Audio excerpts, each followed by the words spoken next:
Once upon a time, in a busy coastal city, there lived a 28-year-old man named Thomas. Thomas worked as a financial analyst at a large investment firm, and his life was consumed by constant worry. Every morning, he woke up with his mind already racing through endless scenarios of things that could go wrong. What if the market crashes? What if I make the wrong recommendation to my clients? What if I lose my job? What if? His mind was like a storm that never stopped raging, always predicting disasters that rarely came to pass. Thomas had tried everything to calm his anxious mind. He read countless self-help books about positive thinking, attended expensive seminars on stress management, and even consulted with therapists who gave him breathing exercises and cognitive techniques. Nothing seemed to work for more than a few hours. The worry always returned, sometimes stronger than before, like waves crashing relentlessly against a shore. He envied people who seemed to move through life with ease, wondering what secret they possessed that allowed them to remain calm when he could not. His relationships suffered because of his constant anxiety. Friends stopped inviting him out because he would spend the entire time worrying aloud about work, money, health, or the future. His girlfriend had recently left him, saying she couldn't handle the weight of his perpetual worry anymore. Thomas felt trapped in a prison of his own making, desperately seeking an escape, but finding none. One weekend, exhausted from another sleepless night filled with anxious thoughts, Thomas decided to drive to the coast, hoping the ocean air might bring him some temporary relief. He arrived at a small fishing village he had never visited before, a place that seemed frozen in time, far removed from the frantic pace of city life. As he walked along the weathered wooden dock, watching the fishing boats gently rock with the rhythm of the waves, he noticed something unusual.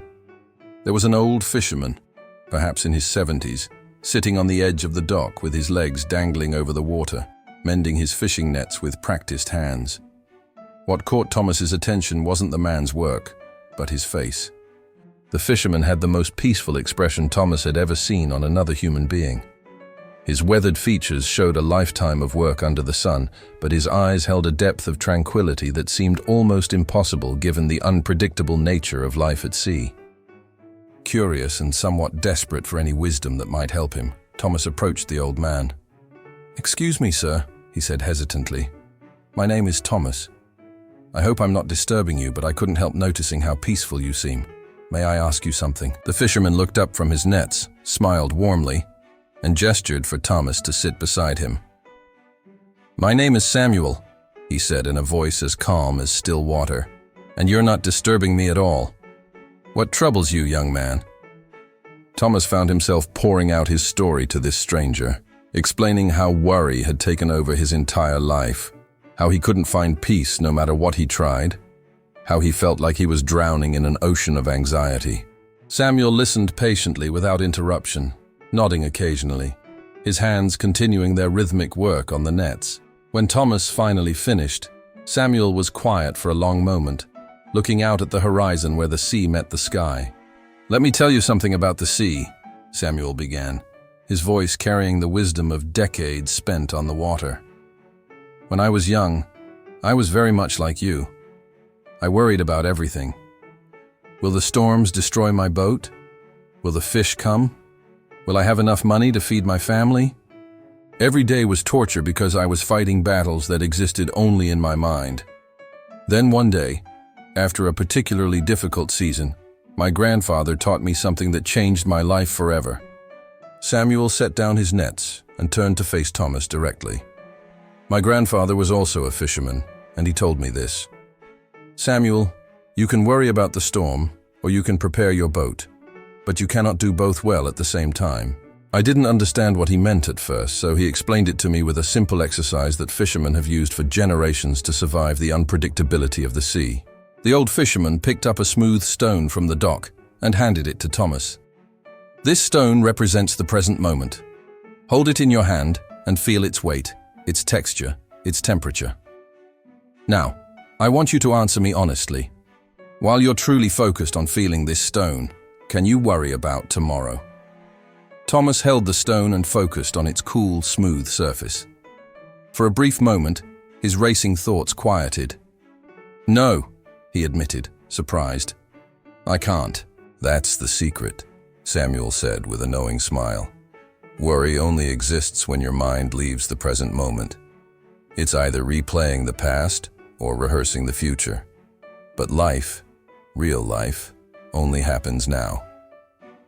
My grandfather taught me something he called the fisherman's 3 questions, a technique passed down through generations of fishermen who needed to keep calm minds while facing nature's fury. Samuel explained the ancient practice with the patience of a man who had nothing but time. Every time you feel worry beginning to rise like a storm in your mind, you ask yourself 3 simple questions, and you must answer them honestly while staying grounded in the present moment. First question, what am I doing right now? Not what you should be doing, not what you'll do later, but what you're actually doing in this exact moment. Feel your body, notice your surroundings, become aware of the present reality.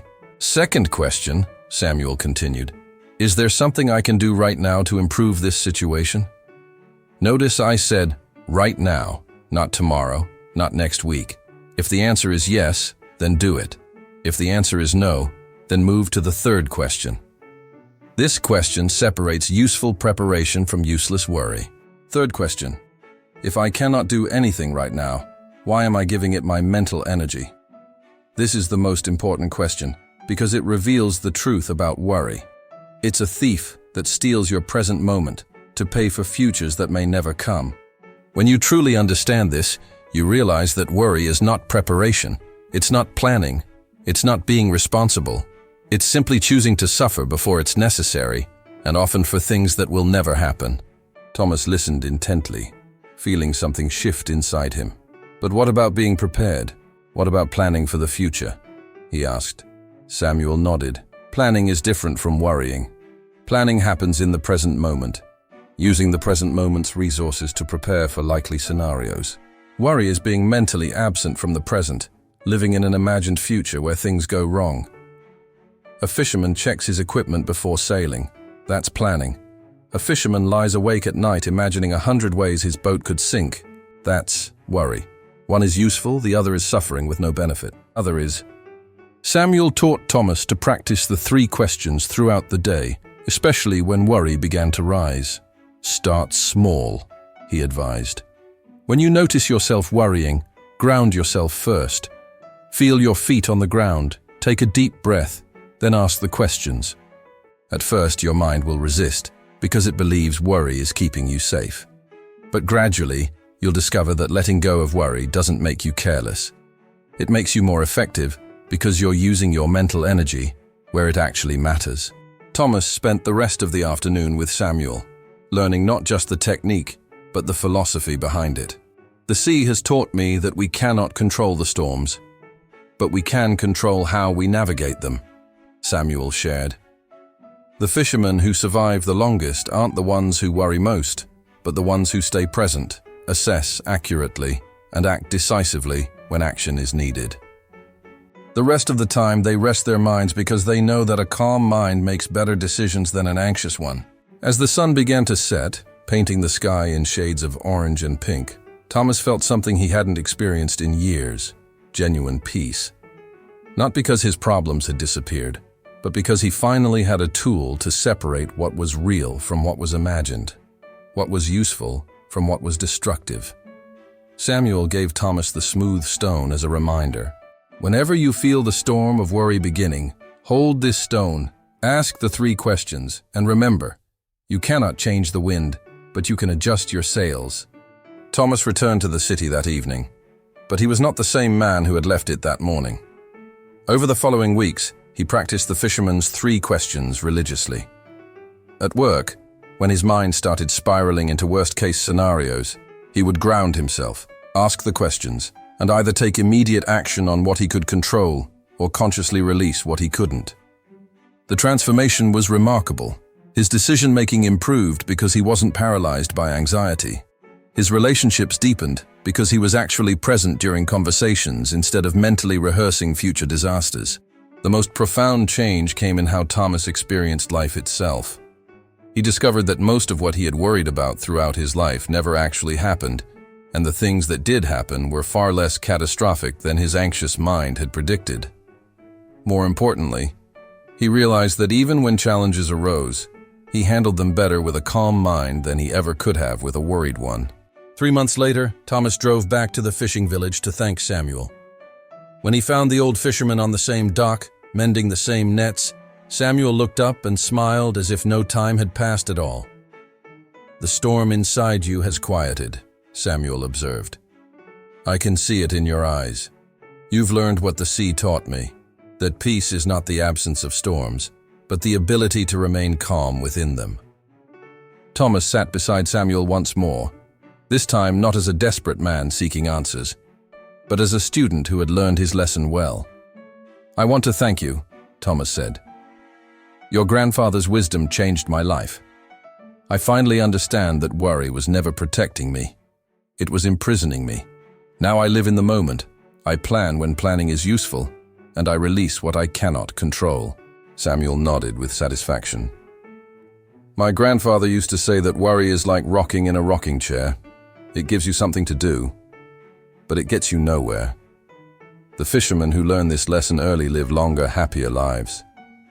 Those who don't are worn down by storms that exist only in their minds. I'm glad you learned it before too many years were stolen by worry." As Thomas prepared to leave, Samuel offered one final piece of wisdom. "Remember, young man, the ocean doesn't know your plans, and life doesn't care about your worries, but both will respond to your ability to stay present, assess clearly, and act when action is needed. That is the secret to navigating any storm, whether on the sea or in life." If this story resonates with you, if you recognize yourself in Thomas's struggle with constant worry, know that you don't have to live that way forever. The Fisherman's 3 questions are available to you right now. What am I doing right now? Is there something I can do right now to improve this situation? If I cannot do anything right now, why am I giving it my mental energy? In the comments below, tell me. What do you worry about most, and how do you think the 3 questions could help you? If you decide to practice this technique, come back in a week and share your experience. Your story might be exactly what someone else needs to hear to begin their own journey from worry to peace. Remember, the present is the only moment when you really have power over your mind. Use it wisely. If you liked the video and think it could help another person, please like and share with your loved ones. Don't forget to follow to the channel to continue with us. See you on the next story.